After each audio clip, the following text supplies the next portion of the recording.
새누리당 송강호 의원 체포 동의안이 예상을 깨고 부결됐습니다. 세월호법을 둘러싸고 파행하고 있는 국회가 방탄국회 오명까지 쓰게 됐는데요. 네, 후폭풍이 만만치 않을 것 같습니다. 국회 취재기자 연결합니다. 이준석 기자.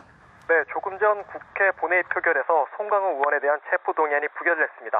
모두 223명이 투표에 참여했는데요.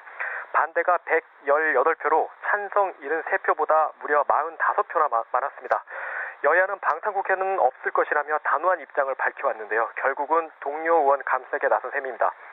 송 의원은 철도 부품 납품업체로부터 수천만 원대 금품을 수수한 혐의를 받고 있습니다. 송 의원은 표결에 앞서 신상 발언을 통해 자신은 부품 납품과 관련해 청탁을 받은 적이 없으며 관련 수사에도 성실히 임하겠다며 신중한 판단을 호소했습니다.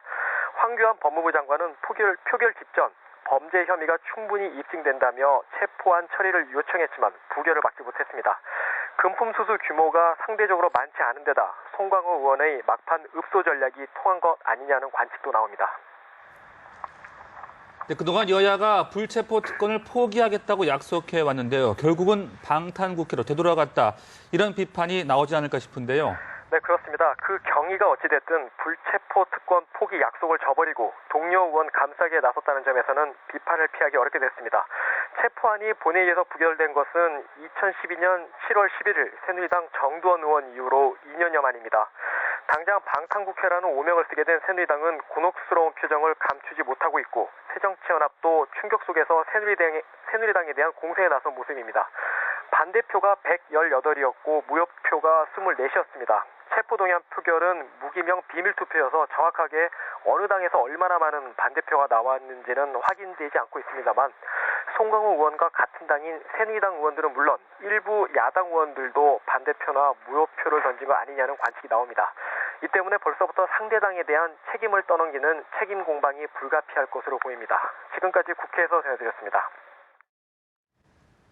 네, 이처럼 송강호 의원에 대한 체포 동의안이 예상과 달리 부결되면서 검찰의 철도 비리 수사에도 차질이 불가피해 보입니다. 네, 이번에는 사회부 취재기자 연결해서 자세한 소식 들어보겠습니다. 윤석희 기자. 네, 사회부입니다. 네, 검찰로서는 예상하기 힘든 결과인데 어떻게 받아들이고 있습니까? 네, 그렇습니다. 말씀하신 대로 검찰은 당혹감을 감추지 못하고 있습니다. 야당은 물론 여당인 새누리당도 원칙대로 처리한다는 입장을 여러 차례 밝힌 바 있어 체포동의안 통과 가능성이 높은 것으로 점쳐왔기 때문인데요.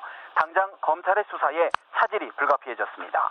체포동의안 부결로 오는 12월 8일까지인 정기국회 회기 중에는 송 의원을 체포할 수 없게 됐습니다. 현역 국회의원은 회기 중에는 현행범이 아닌 이상 면책특권이 적용되기 때문입니다. 영장을 재청구하는 등 체포동의 절차를 다시 밟을 수도 있지만 한번 부결된 동의안이 다시 처리될 가능성은 희박합니다.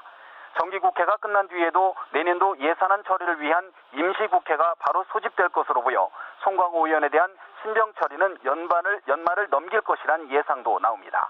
검찰은 당초 이달 중순까지 철도 비리 관련 조사를 마무리할 계획이었습니다.